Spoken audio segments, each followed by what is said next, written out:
വലിയ വിവാദമാക്കേണ്ട കാര്യമുണ്ടോ? ഞാനിവിടെ 7 വർഷമായി ഇരിക്കുന്ന ആളാണ്. 7 വർഷമായോ?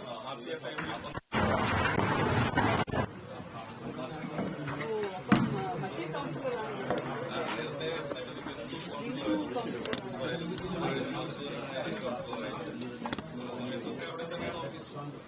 അന്ന് ഈ രൂപത്തിലല്ല. പക്ഷെ ബിന്ദുവിന്റെ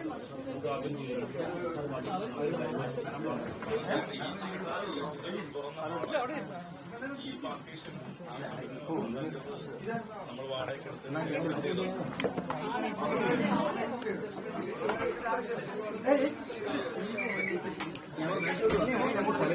ഞാൻ ബാക്കിലോട്ട് പറഞ്ഞു അതിന്റെ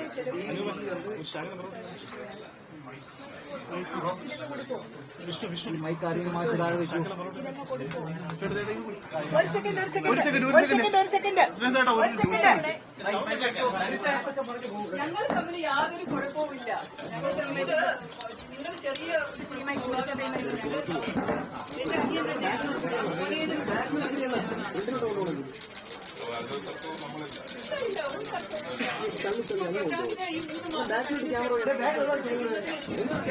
ഞാൻ അഭ്യർത്ഥിച്ചതേ ഉള്ളൂ. പ്രശാന്തിന് 3 മാസമോ 4 മാസമോ പക്ഷെ ഇവിടെ എന്റെ ആളുകളും ഞാനും പക്ഷെ ഇവിടെ ആ ഓഫീസിൽ ഇരിക്കുന്നു. അല്ലാതെ എനിക്ക് നോക്കിയില്ല. അതിന്റെ ബുദ്ധിമുട്ട് പ്രശാന്ത് സഹിക്കണം. മാത്രം ഹാപ്പി ആയില്ലേ എല്ലാവരും? ഇനിയിപ്പോ ഞാനും എന്റെ ആൾക്കാർ വരാതിരിക്കാൻ വേണ്ട എന്തായാലും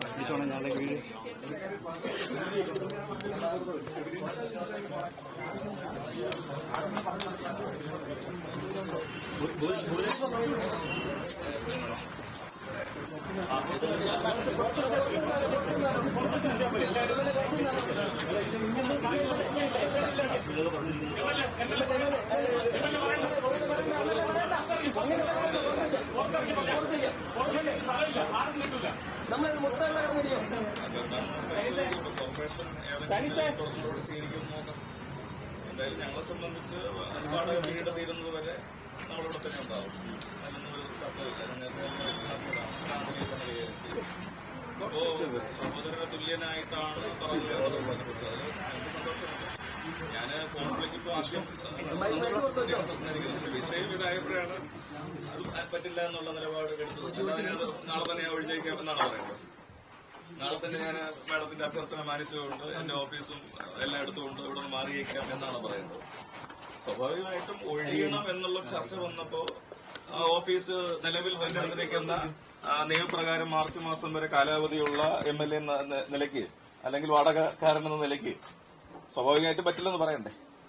അല്ലെങ്കിൽ ഞാൻ ഫോണിൽ കൂടി വിളിക്കുന്ന ആളിനോട് ആ ആവശ്യം അംഗീകരിച്ചു എന്ന് പറഞ്ഞ് നാളെ തന്നെ എല്ലായിടത്തും കൊണ്ട് പോകണമെന്നുള്ളതാണ് ഉദ്ദേശിക്കുന്നത്. അപ്പോ അഭ്യർത്ഥനയായാലും യാചനയായാലും അങ്ങനെ ഒരു ആവശ്യം പറഞ്ഞപ്പോൾ സ്വാഭാവികമായിട്ടും അത് സാധ്യമല്ല എന്നുള്ള നിലയ്ക്ക് മറുപടി നമ്മൾ വ്യക്തമാക്കുകയുണ്ടായിരുന്നു. ശ്രീലേഖ പറഞ്ഞൊരു കാര്യം, ശ്രീലേഖ സഹോദരി എന്നുള്ളതാണ് ഇപ്പോ ശ്രീലേഖ പറഞ്ഞത്. അവര് അത് എഴുതി വെച്ചിരിക്കുന്ന ഒരു ദൃശ്യം കാണിക്കുകയും ചെയ്തു. അതായത് ഈ കോർപ്പറേഷൻ ഈ കെട്ടിടത്തിന്റെ പുറത്ത് ഏറ്റവും മുകളിലത്തെ താഴത്തെ നില കൌൺസിലറുടെ ഓഫീസ് എന്ന് എഴുതി വെച്ചിട്ടുണ്ടല്ലോ. അതേക്കുറിച്ച് എന്താണ് എനിക്ക് പറയാനുള്ളത്? അല്ല, അതാണ് ഞാൻ നേരത്തെ സൂചിപ്പിച്ചത്. 2015-19 കാലത്ത് ഞാൻ മേയറായിരിക്കുമ്പോഴാണ് ഈ വാർഡ് ഓഫീസുകൾ കൌൺസിലർമാർക്ക് നൽകാൻ തീരുമാനിക്കുന്നത്.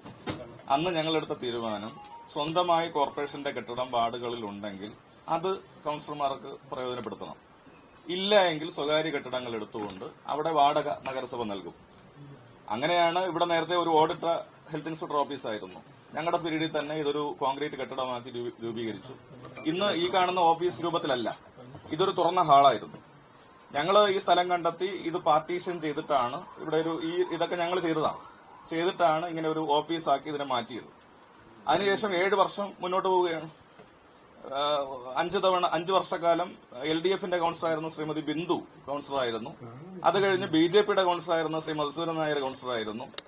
അപ്പൊ ഇത്രയും വർഷക്കാലം ഇല്ലാത്ത അസൗകര്യവും ബുദ്ധിമുട്ടും എന്താണ് MLA ഇവിടെ തുടരുന്നതുകൊണ്ട് മാഡത്തിനുണ്ടാകുന്നത്? ഇപ്പൊ ഞാനിപ്പോ എന്നെ നേരിട്ട് കണ്ടപ്പോഴും ചോദിച്ചതാണ്. അപ്പൊ ഞങ്ങൾക്ക് കൃത്യമായി കൌൺസിൽ ഡിസിഷൻ ഉണ്ട്. അത് പ്രകാരം വാടക നിശ്ചയിച്ചിരുന്നത് കോർപ്പറേഷനാണ്. ആ വാടക നമ്മൾ അടച്ചിട്ടുമുണ്ട്. അപ്പോൾ അതിനെ സംബന്ധിച്ച് വ്യക്തത കുറവില്ല. ഏതെങ്കിലും കോർപ്പറേഷന്റെ ഒരു ഓഫീസിൽ 7 വർഷക്കാലമായിട്ട് ഈ പറയുന്ന രേഖകളൊന്നും ഇല്ലാതെ ഒരാൾക്ക് ഇരിക്കാൻ പറ്റും? അങ്ങനെയാണെങ്കിൽ അത് പരിശോധിക്കേണ്ടത് തന്നെയാണ്. മാത്രമല്ല ഒരു സഹോദര സ്ഥാനത്ത് നിന്നാണ് സംസാരിച്ചത്. പിന്നീട് പ്രശാന്താണ് പിന്നീട് വളരെ പരുഷമായ വാക്കുകൾ സംസാരിച്ചത്. പ്രശാന്ത് റെക്കോർഡിംഗുകൾ വോയിസുകൾ പുറത്തുവിടട്ടെ എന്നും ശ്രീലേഖ പറയുന്നുണ്ട്. അല്ല, നമ്മളിപ്പോ നേരിട്ട് സംസാരിച്ച ആ വിഷയം പറഞ്ഞല്ലോ. ശ്രീലേഖ അവർ ചേച്ചി എന്ന നിലയ്ക്ക് ഞാനും ചേച്ചി തന്നെ അഭിസംബോധന ചെയ്തു. അപ്പൊ ഞാനും വളരെ സ്നേഹത്തോടു കൂടി കൌൺസിലർ MLA വിളിച്ചിരിക്കുന്നു. വളരെ സന്തോഷം, എന്തുണ്ട് വിശേഷം എന്നൊക്കെ ചോദിച്ച്. പക്ഷെ വിഷയം ഒഴിയണമെന്നുള്ള രീതിയിലേക്ക് മാറുമ്പോ എന്ത് പറയണം? ഒരു യാചനയുടെ സ്വഭാവമായിരുന്നു, അല്ല, അതാണ് ഞാൻ ചോദിച്ചത്. ഇപ്പൊ യാചന സ്വീകരിച്ചുകൊണ്ട് നാളെ തന്നെ ഞാൻ പെട്ടി പ്രമാണം എടുത്തുകൊണ്ട് ഇവിടുന്ന് പോണോ എന്നുള്ളതാണ് എന്റെ ചോദ്യം. മറ്റൊന്ന്, താങ്കൾ MLA ആണ്, താങ്കൾക്ക് ഈ മണ്ഡലത്തിൽ എവിടെയും സ്പേസ് കിട്ടും. പക്ഷെ കൌൺസിലർക്ക് ഇവരുടെ വാർഡിൽ മാത്രമേ സ്പേസ് ഉണ്ടാവുകയുള്ളൂ. അതുകൊണ്ട് ആ ഒരു ആവശ്യം കൂടി അവർ പറയുന്നത്, ആ ന്യായം പറയുന്നുണ്ട്. അല്ല, ഞാൻ ചോദിക്കട്ടെ. ഇപ്പോൾ ഞാൻ അതാണ് നിങ്ങളോട് സൂചിപ്പിച്ചത്. കഴിഞ്ഞ 10 വർഷവും കൌൺസിലർമാർക്കില്ലാത്ത പ്രയാസം ഇപ്പോൾ എങ്ങനെ വരുന്നു? അവിടെ കൌൺസിലർ ഓഫീസും ഇവിടെ MLA ഓഫീസും പ്രവർത്തിക്കുന്നതുകൊണ്ട് വിവിധ രാഷ്ട്രീയ കക്ഷികളുടെ ആളുകൾ ഇരുന്നിട്ട് പോലും ഒരു പ്രയാസവും ഇതുവരെ ഉണ്ടായിട്ടില്ല. അപ്പൊ അങ്ങനെ ഒരു ചോദ്യത്തിന് തന്നെ സാങ്കത്യമില്ല. ഇനി കാലാവധി കഴിയട്ടെ, അത് നമുക്ക് ആലോചിക്കാം. അപ്പൊ നമ്മളെ സംബന്ധിച്ച് നഗരത്തിന്റെ ഈ വട്ടിയൂർക്കാവ് നിയമസഭാ നിയോജക മണ്ഡലത്തിന്റെ ഒരു പ്രധാന കേന്ദ്രമാണിത്. ആ പ്രധാന കേന്ദ്രത്തിൽ ഓഫീസ് എടുക്കണമെന്നുള്ളത് കൊണ്ടാണ് ശാസ്ത്രമംഗലത്ത് എടുത്തത്. കാരണം നമ്മുടെ 26 വാർഡുകളിലെയും ആളുകൾക്ക് വരാനുള്ള ഗതാഗത സൗകര്യം, വാഹനങ്ങൾ പാർക്ക് ചെയ്യാനുള്ള സൗകര്യം, ഇതെല്ലാം നോക്കിയിട്ടാണല്ലോ ഓഫീസ് എടുക്കേണ്ടത്. അതേപോലെയാണ് ഒരു കോർപ്പറേഷൻ കൌൺസിലർക്കുള്ള കാര്യങ്ങൾ വരുന്നത്. താങ്കൾ നിലവിൽ മെയ് 10 വരെയും ഇതിന്റെ കാലാവധി നീട്ടണമെന്ന് ആവശ്യപ്പെട്ടുകൊണ്ട് സെക്രട്ടറി കത്ത് നൽകിയിട്ടുണ്ടോ? അതെ. ഇപ്പോഴത്തെ സാഹചര്യത്തിൽ അത് ഇനി കിട്ടാൻ സാധ്യതയുണ്ടോ? അല്ല, അതവർ തീരുമാനിക്കട്ടെ. അത് അങ്ങനെ കൊടുക്കേണ്ടതില്ല എന്നാണ് അവർ നഗരസഭ തീരുമാനിക്കുന്നതെങ്കിൽ തീർച്ചയായിട്ടും അത് ആ സമയത്ത് നമുക്ക് നിയമപരമായിട്ടും ഒക്കെ നോക്കാം. നിലവിൽ മാർച്ച് മാസം 31 വരെ കാലാവധിയാണ്. അതായത് ഫിനാൻഷ്യൽ ഇയറിലാണ് അതിന്റെ നീട്ടി തന്നിട്ടുള്ളത്. അത് ആ സമയത്ത് വരെ ഉണ്ട്.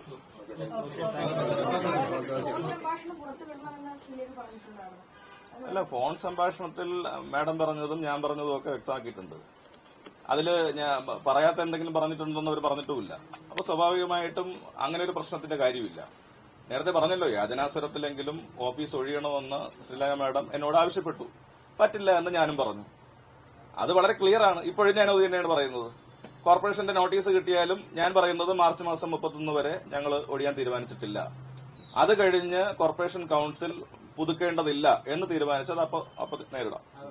പറഞ്ഞത് ഈ മേയറായിരുന്നെങ്കിൽ അങ്ങനെ ഒരു ഓഫീസ് ഉപയോഗിക്കാമായിരുന്നു എന്നുള്ളൊരു വാചകം പറഞ്ഞിട്ടേ ഇല്ല. അതുകൊണ്ടാണ് ഈ ശബ്ദരേഖ പുറത്തുവിടണമെന്ന് അവർ ആവശ്യപ്പെടുന്നത്. അല്ല, അത് അപ്പോൾ നമുക്ക് വ്യക്തമായിട്ട് നോക്കാം. ഇതിനകത്ത് ഞാൻ പറഞ്ഞല്ലോ, ഒരു മുൻ മേയറായിരുന്ന ഒരാളാണ് ഇപ്പൊ MLA ആയിരിക്കുന്നത്. MLAക്ക് സ്വാഭാവികമായിട്ടും പ്രിവിലേജ് ഉണ്ട്. അപ്പൊ ആ ഒരു കൌൺസിലർ വിളിച്ച് അങ്ങനെ പറയേണ്ട കാര്യമില്ലല്ലോ.